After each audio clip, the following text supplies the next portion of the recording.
Hi guys, துருவங்கள் 16 படத்தின் மூலமா ஒரு ஃபேம் கிடைச்ச டைரக்டர் கார்த்திக் நடனோட 4வது படமாக அதர்வா சரத்குமார் ரகுமான் நடிப்பில் நேற்று ரிலீஸ் ஆகிருக்கிற நிறங்கள் 3 படத்தோட ரிவ்யூ தான் இந்த வீடியோவில் பார்க்க போகிறோம். ஸோ படத்தோட டைட்டிலுக்கு ஏற்ற மாதிரி மொத்தம் 3 கதையை இந்த படம் ஃபாலோ பண்ணுது. 3 கதையுமே மோராரில் சேம் டைம் பீரியடில் தான் நடக்குது. பட் நமக்கு தனித்தனியாக காட்டுறாங்க. ஒரு கட்டத்தில் இந்த 3 ஸ்டோரியும் இன்டர்லிங்க் ஆகி அந்த கேரக்டர்ஸ் மீட் பண்ணி அதுக்கப்புறம் என்ன நடந்துச்சு அப்படிங்கிறத அந்த படத்தோட மீதி கதை. ஆக்டிங் வைஸ் அதர்வா ஃபஸ்ட்டு ரொம்ப நாள் கழிச்சு நல்ல ஒரு பர்ஃபார்மன்ஸ் பண்ணுறதுக்கு ஒரு ஸ்கோப் இருக்கக்கூடிய ஒரு கேரக்டர். பயங்கரமாக அவர் பண்ணல அப்படின்னாலும் பட் ஒரு நீட் பர்ஃபார்மன்ஸ். ரெண்டாவது ரகுமான் துருவங்கள் 16 படம் அளவுக்கு இந்த படத்தில் அவருக்கு ஸ்கோப் இல்லை அப்படின்னாலுமே அவருமே ஒரு நீட்டான பர்ஃபார்மன்ஸ் கொடுத்துட்டாரு.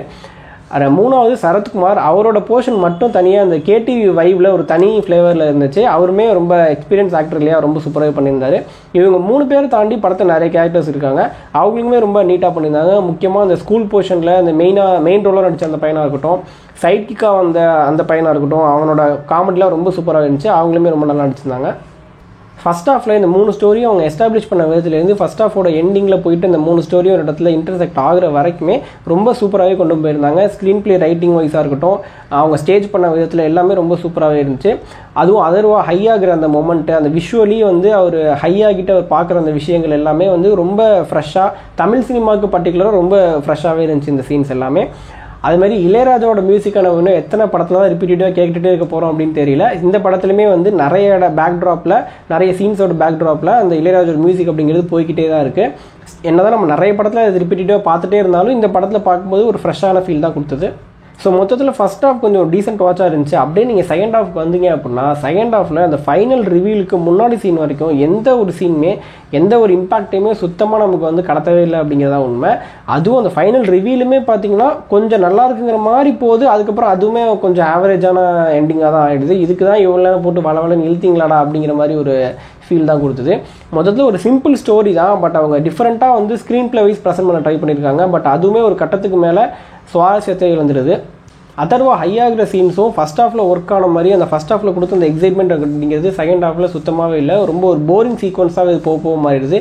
ஏன்னா ரிப்பீட்டேட்டிவாக அதே வந்துட்டு இருக்க ரொம்ப ஃப்ளாட் ஆகிடுது அந்த சீக்வன்ஸ் எல்லாமே.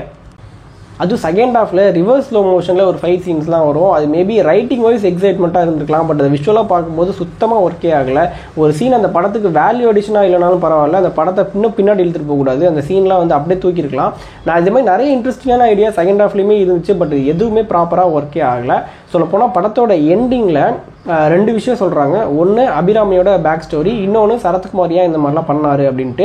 ஸோ ஒரு சைடு ஒரு நல்ல அப்பா, இன்னொரு சைடு ஒரு கெட்ட அப்பா அப்படிங்கிற மாதிரி ப்ரொஜெக்ட் பண்ணுறாங்க. அப்படியே அந்த படத்தை முடிச்சிருந்தா கூட ஒரு டீசெண்டான எண்டிங்காக போயிருக்கும். பட் அதுக்கப்புறமும் ரகுமான் அப்படி இல்லை இப்படி இல்லைன்னு சொல்லிட்டு இன்னும் வளவலன்னு இழுத்துட்டு போயிட்டு எப்போடா அந்த படத்தை முடிப்பீங்க அப்படிங்கிற மாதிரி ஒரு மொமெண்ட்டுக்கு போய் நம்மளை விட்டாங்க. இதெல்லாம் தாண்டி அந்த ட்ரக் சீக்வன்ஸ் எல்லாமே பார்க்க விஷுவலாக நல்லா இருக்குது அப்படின்னாலுமே, ஒரு எக்ஸ்பீரியன்ஸ் தான் தேட்டரில் அப்படின்னாலுமே, அந்த சீன்லாம் நம்ம தமிழ் சினிமாவுக்கு தேவையா அப்படின்ட்டு தெரியல. ஏன்னா அப்படி ஒரு சீன் வச்சுட்டு கடைசியில் அதுக்கு ஒரு ஜஸ்டிஃபிகேஷன் வச்சா கூட பரவாயில்ல, அந்த மாதிரி ஒன்றும் இல்லை. மொத்தத்தில் இந்த படம் ஒரு ஆவரேஜ் வாட்ச். உங்களுக்கு இந்த படம் பார்க்கணும்னு இருந்தால் ஒன் டைம் போய் தேட்டரில் விசிட் பண்ணுங்கள். ஸோ தேங்க்யூ கைஸ், பாய். மறக்காம சர்ப்ரைஸ் பண்ணுங்க. தேங்க்யூ.